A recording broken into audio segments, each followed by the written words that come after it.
사도신경 하심으로 화요일 새벽 예배를 하나님 앞에 드립니다.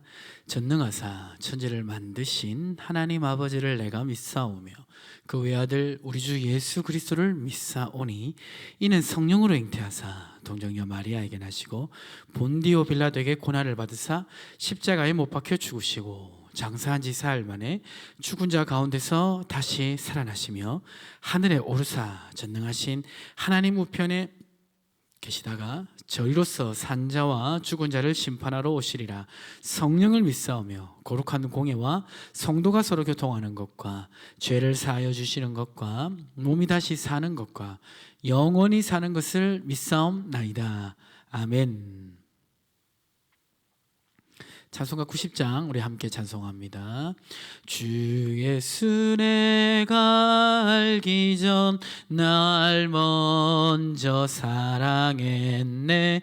그 크신 사랑 나타나 내 영혼 거듭났네. 주 내 맘에 늘 계시고 나 주의 안에 있어 저 포도 비유 같으니 참 좋은 나의 친구. 내 친구 되신 예수님 날 구원하시려고 그 귀한 몸을 버리사 내 죄를 대속했네. 나 주님을 늘 믿으며 그 손을 의지하고 내 몸과 마음을 바쳐서 끝까지 충성하리. 내 진실하신 친구여 그 은혜 내려주사 날 항상 보호하시고 내 방패 되옵소서. 그 풍성한 참 사랑을 네 능히 끊을 소냐. 날 구원하신 예수는 참 좋은 나의 친구. 하나님 말씀은 신약성경 누가복음 20장에서 26절까지 말씀입니다. 누가복음 20장 20절에서 26절까지 말씀.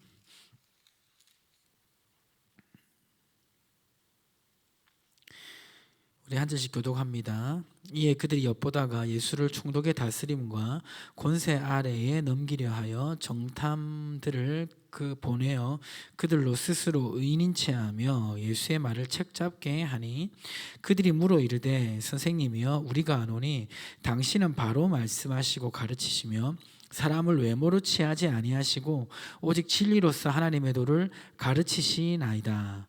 우리에게 가이사에게 세를 바치는 것이 옳으니까 옳지 않으니까 하니 예수께서 그 관계를 아시고 이르시되 데나리온 하나를 내게 보이라. 누구의 형상과 글이 여기 있느냐. 대답하되 가이사의 것이니이다.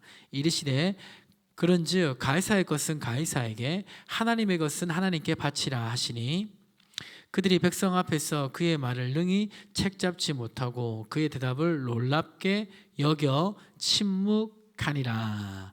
아멘. 오늘 말씀은 예수님을 책잡기 위해서 서기관과 대제사장들에게 보냄을 받은 사람들이 찾아왔습니다.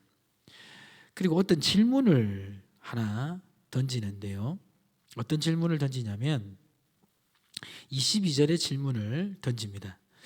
우리가 가이사에게 세를 바치는 것이 옳습니까? 옳지 않습니까? 라고 물었습니다. 가이사는 당시 로마의 황제입니다. 로마는 그 지배령 아래에 있는 국가들에게 세금을 바치도록 했습니다. 자, 그런데 이 질문이 왜 예수님을 책잡으려고 하는 질문일까요? 자, 20절에 보시면 이렇게 되어 있죠. 이에 그들이 엿보다가 예수를 총독의 다스림과 권세 아래에 넘기려 하여 정탐들을 보내어 그들로 스스로 의인인 체하며 예수의 말을 책잡게 하니라고 되어 있습니다. 여기 보니까 예수를 총독의 다스림과 권세 아래에 넘기려 하여라고 되어 있죠. 자, 가이사에게 세를 바칩니까? 바치지 않습니까? 라는 말이 왜 예수님을 총독의 권세 아래에 놓이게 하냐, 이런 생각을 해보게 되는데요. 당시 로마는 이스라엘을 다스리기 위해서 로마에서 파견한 총독이 있었습니다. 총독이 있었는데 이 총독은 이제 로마의 지배령 아래 있는 그 국가들을 로마의 다스림 안에서 문제없이 이렇게 되어지도록 관리하는 사람이죠. 로마의 지배령 아래 있으니까 세금을 로마의 입장에서 보면 바치는 게 당연합니다. 자, 그런데 민족주의자 입장에서 보면 이방 국가에게 세금을 바치는 것이 옳지 않은 것이죠. 그렇죠? 일제시대라고 생각해 보면 좀 이해하기 쉬울 겁니다. 일제시대 때 일본, 우리를 무자비하게 정립하는 그 정복한 일본에 세금을 바쳐야 되냐 말아야 되냐, 이런 질문으로 바꾸어 볼 수도 있겠죠. 세금을 바치지 말라라고 한다면 그거는 정부에 대항하는 것이 됩니다. 세금을 바치려고 하면 그거는 민족주의자들 입장에서 봐서는 어떻게 거룩한 하나님의 백성이 이방 나라에 세금을 바칠 수 있느냐, 이런 신앙적인 문제로 걸고 넘어질 수도 있습니다. 자, 이러한 질문에 대해서 예수님은 어떤 대답을 하셨습니까? 24절에 보면 데나리온 하나를 내게 보이라. 누구의 형상과 글이 여기 있느냐? 대답하되 가이사의 것이니이다. 25절에 보니까 이르시되 그런즉 가이사의 것은 가이사에게, 하나님의 것은 하나님께 바치라 하시니. 예수님의 대답은 뭡니까? 황제에게 바칠 거는 황제에게 바치고 하나님께 드릴 거는 하나님께 드려라, 이렇게 말하고 있습니다. 자, 예수님의 이 말씀은 어떤 의미가 있냐면요, 세속 정부의 권세를 인정한 것을 의미합니다. 자, 여기 우리가 로마서 13장에 보시면요, 로마서 13장 한번 찾아볼까요? 이건 한번 찾아보겠습니다. 로마서 13장 1절에 보면 이렇게 기록되어 있습니다. 각 사람은 위에 있는 권세들에게 복종하라. 권세는 하나님으로부터 나지 않음이 없나니 모든 권세는 다 하나님께서 정하신 바라. 그러니까 권세에 대해서 인정을 하는 예수님을 볼 수가 있습니다. 비록 이스라엘 입장에서는 자신들의 동의 없이 자신들을 점령했지만 지금 권세를 가지고 있는 그 국가에 대해서 그 권세를 인정하라는 것입니다. 자, 그러면 그 국가에 대한 권세를 인정하는 것이 신앙적인 의무와 부딪히는 것일까요? 예수님은 부딪히는 것이 아님을 말씀하면서 가이사의 것은 가이사에게 드리지만 하나님의 것은 하나님께 드리라라고 말을 하면서 신앙적인 의무를 함께 진행할 것을 말씀하고 있습니다. 그러니까 국가에 대한 세금은 내고 그리고 하나님께 드릴 예물은 또 드리고 또 하나님께 드려야 될 신앙적 의무는 행하고, 이렇게 말한 것입니다. 그러니까 그 두 대상에 대한 것들이 부딪히지 않을 때는 두 개를 그대로 행하는 것이 마땅함을 예수님이 말씀하고 있습니다. 그래서 이제 우리가 국가 권력에 대해서, 이 국가 권력은 기본적으로 하나님이 주신 권세임을 인정해야 됩니다. 자, 그런데 이제 이 국가에 대한 그 권세를 우리가 거부해야 될 때도 있겠죠. 언제 거부해야 됩니까? 그거는 십계명을 비롯한 하나님의 말씀에 위배되는 것들을 요구할 때는 국가 권력에 대해서 대항할 수도 있고 거부할 수도 있죠. 국가 권력이 우상 숭배하라고 했을 때, 일제 치하 때 일제가 조국 교회를 향하여 신사 침배를 강요했었죠. 국가의 명령이었습니다.